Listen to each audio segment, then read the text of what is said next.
terpesona, bumi Universitas Singa Berbangsa.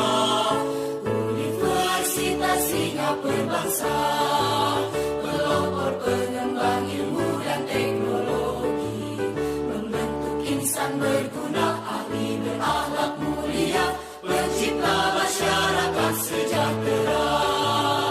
Kepadamu Tuhan, sujud syukur kami persembahkan, limpahkan kami kebahagiaan, pengabdi kemanusiaan. Bangkit tegak berdiri menjulang tinggi, sivitas Universitas Singa Berbangsa, membangun Indonesia, negeri dan landasannya, menjadi alma mater kebanggaan.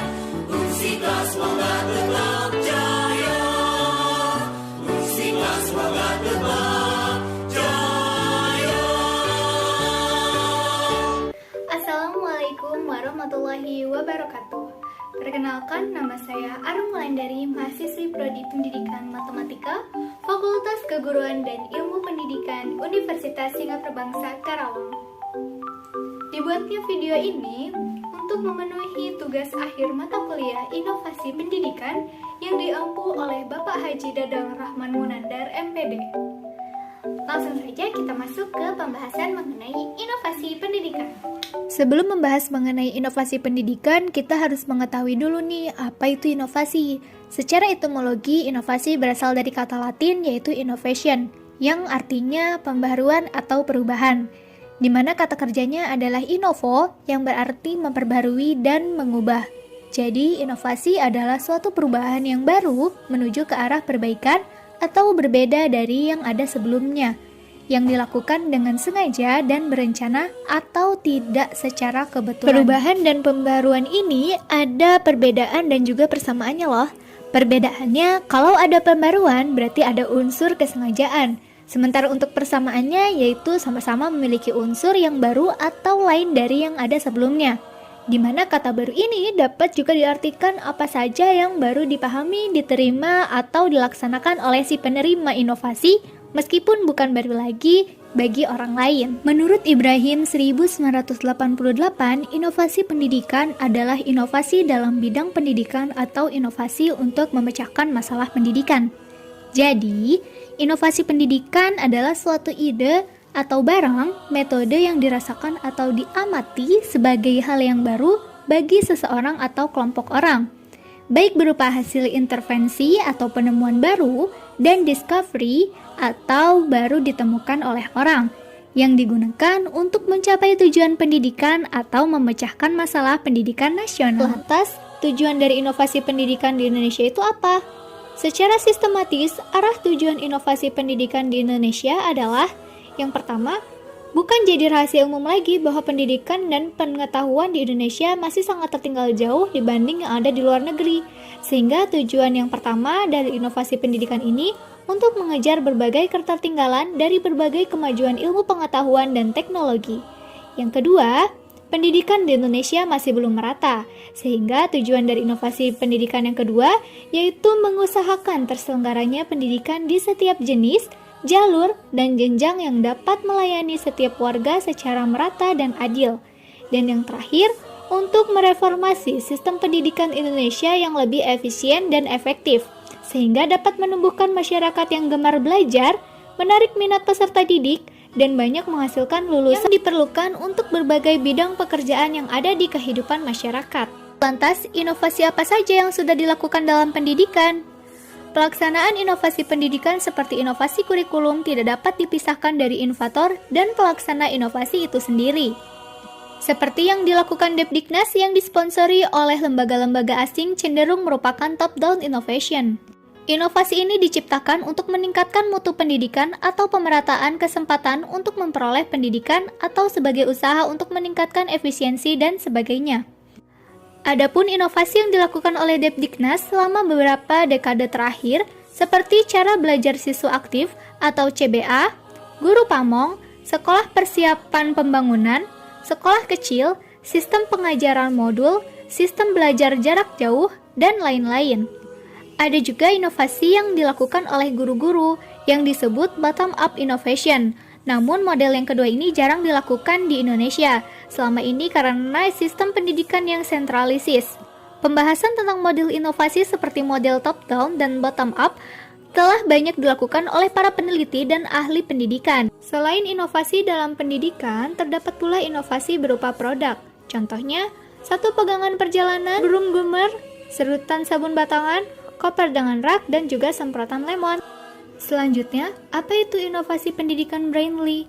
Inovasi pendidikan merupakan suatu ide, barang, metode yang dipandang atau diamati sebagai hal yang baru bagi seseorang atau kelompok masyarakat, baik berupa hasil, intervensi, atau discovery yang digunakan untuk mencapai tujuan, memecahkan masalah. Selanjutnya, mengapa pemerintah selalu melakukan inovasi dalam pendidikan?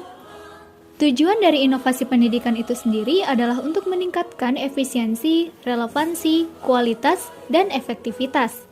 Sehingga, pemerintah perlu melakukan inovasi agar terwujudnya pendidikan yang maju di Indonesia dan dapat bersaing dengan negara-negara maju lainnya. Sehingga, anak bangsa pun bisa menjadi penerus. Kemudian, ada beberapa strategi untuk mengadopsi inovasi yang dilakukan oleh suatu organisasi. Strategi mana sih yang paling efektif digunakan untuk adopsi inovasi kurikulum 2013? Strategi inovasi tersendiri memiliki banyak ragamnya. Yang pertama, strategi inovasi pemaksaan. Dalam strategi ini cenderung memaksa kehendak, ide, dan pikiran sepihak tanpa menghiraukan kondisi dan keadaan serta situasi yang sebenarnya di mana inovasi itu akan dilaksanakan. Yang kedua, strategi empirik rasional. Strategi ini adalah manusia mampu menggunakan pikiran logisnya atau akal sehingga mereka akan bertindak secara rasional. Strategi yang ketiga adalah normatif reedukatif, di mana pendidikan yang berulang. Hal ini didasarkan pada pemikiran para ahli pendidikan seperti Simuk, Ford, Judd Dewey, Kurt Lewis, dan beberapa pakar lainnya. Tertulis dalam C.C. Wijaya 1991 yang menekankan bagaimana klien memahami permasalahan pembaruan seperti perubahan sikap, skill, dan nilai-nilai yang berhubungan dengan manusia. Strategi yang cocok untuk kurikulum 2013 ini adalah strategi fasilitas. Mengapa? Karena memiliki kelebihan yaitu dapat memberikan banyak fasilitas belajar baru dalam pendidikan, pengembangan teknologi, dan alat-alat peraga yang berkembang. Sementara kekurangannya, tidak semua pendidik mampu memahami cara penggunaan fasilitas yang baru. Perubahan sering menimbulkan ketidaktahuan yang mengakibatkan kecemasan dan ketidakpastian. Lalu, mengapa perubahan adalah proses yang rumit? Pada bab 3 dalam buku milik Fulan memunculkan sebuah pertanyaan yang mendasar. Fulan menyebutkan bahwa inti dari perubahan adalah menjadikan individu mengerti bagaimana dirinya dapat mengatasi permasalahan yang terdapat pada kehidupan nyata. Mengacu pada teori tersebut, menurut saya perubahan itu perlu walaupun rumit. Fungsi change agent terutama untuk mentransfer tacit knowledge sehingga menjadi explicit knowledge agar MBS bisa berhasil dengan baik, yaitu membantu organisasi untuk mengubah cara kerja, pengelolaan, dan menginspirasi orang lain untuk mau berkembang. Selanjutnya, bagaimana upaya sekolah untuk melakukan kolaborasi yang bersifat di luar atau di dalam agar MBS dapat terlaksana sesuai dengan tujuan? Caranya dengan menerapkan prinsip dari pelaksanaan MBS tersendiri, di mana prinsipnya yang pertama, kemandirian, di mana sekolah yang mandiri dapat diartikan sebagai sekolah yang mampu menyelesaikan segala permasalahan tanpa selalu mengandalkan campur tangan dari pemerintah pusat. Yang kedua, kemitraan prinsip, di mana suatu bentuk kerjasama antar sekolah dengan para pemangku kepentingan. Yang ketiga, partisipasi. Partisipasi dapat dimaknai dengan keterlibatan para pemangku kepentingan secara aktif. Konteks partisipasi dalam implementasi MBS ini antara lain pengambilan keputusan, pembuatan kebijakan, perencanaan, pelaksanaan, dan pengawasan pendidikan di sekolah. Yang keempat, yaitu keterbukaan. Sebagai lembaga pendidikan formal yang memberikan pelayanan pendidikan kepada masyarakat, maka prinsip keterbukaan sangat penting diimplementasikan. Yang terakhir, akuntabilitas. Akuntabilitas ini merupakan prinsip yang sangat penting dijalankan oleh sekolah, di mana akuntabilitas memiliki arti suatu keadaan di mana suatu hal dapat dipertanggungjawabkan. Blockchain sendiri adalah teknologi yang digunakan sebagai sistem penyimpanan atau bank data secara digital yang terhubung dengan kriptografi. Pada dasarnya, teknologi ini membuat seluruh transaksi di dalamnya menjadi lebih mudah, transparan, dan aman, sehingga dapat meminimalisir adanya penyelewengan data seperti suap dan korupsi. Penerapan dalam kehidupan sehari-hari yaitu orang-orang yang menyiapkan komputer khusus guna melakukan perhitungan matematis untuk membuka celah blok baru di blockchain. Mereka akan menghitung nilai hash baru berdasarkan kombinasi hash kriptografi sebelumnya, yang nantinya ketika terdapat transaksi antara toko online yang menyediakan wallet Bitcoin dengan pembeli, transaksi tersebut akan dikirim kepada para penambang atau miners blockchain. Yang kedua ada kriptografi dan cryptocurrency, di mana kriptografi ini adalah salah satu aspek di dunia cybersecurity yang memiliki peran penting dalam melindungi data-data informasi dan juga saluran komunikasi. Tujuan dari kriptografi ini yaitu yang pertama, confidentiality, di mana tiap-tiap data atau informasi yang dilindungi bersifat rahasia. Kemudian non-repudiation, yaitu pihak pengirim maupun penerima tidak akan dapat menyangkal tujuan penciptaan atau mengubah data. Kemudian authentication, di mana pihak penerima maupun pengirim bisa mengetahui dan memastikan identitas masing-masing serta sumber data yang sedang mereka gunakan. Tujuan yang terakhir yaitu integrity, artinya tiap data atau informasi yang dikirim dan diterima tidak bisa diubah tanpa sepengetahuan kedua belah pihak.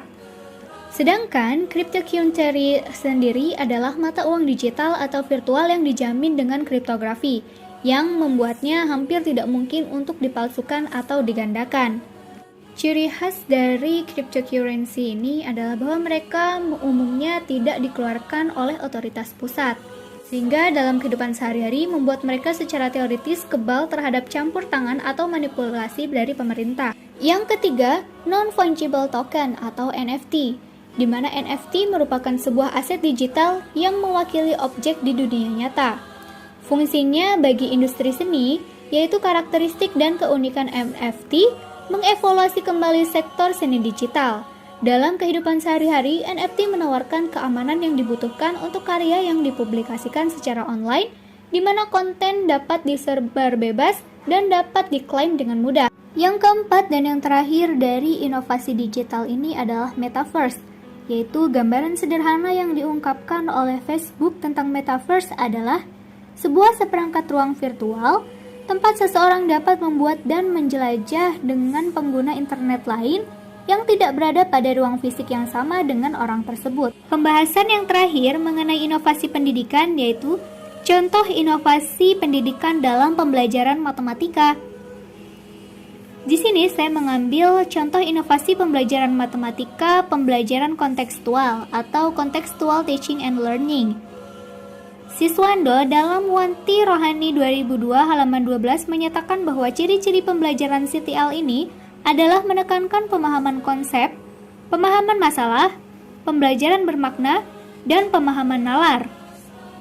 Sementara, ciri pembelajaran CTL yang lainnya adalah kerjasama antar semua pihak, pemecahan masalah, keragaman konteks, menyenangkan, pembelajaran terintegrasi, menggunakan berbagai sumber, siswa yang aktif, sharing dengan teman, karya yang diapresiasi, dan laporan hasil karya siswa kepada orang tua. Manfaat dari CTL itu sendiri, yang pertama memberikan kesempatan kepada siswa untuk menunjukkan potensinya.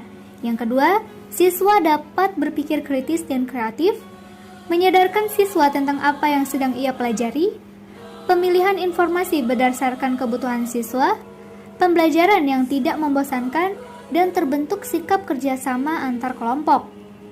Dan tujuan dari CTL ini memotivasi siswa untuk memahami makna pelajaran yang sedang ia pelajari, menekankan pada pengembangan minat pengalaman siswa, melatih siswa untuk berpikir kritis dan kreatif, pembelajaran yang dialami siswa lebih bermakna, serta mengajak siswa untuk mengaitkan hal dengan materi akademik.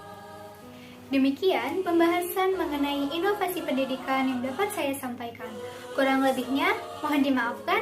Wassalamualaikum warahmatullahi wabarakatuh. Sampai bertemu di lain kesempatan.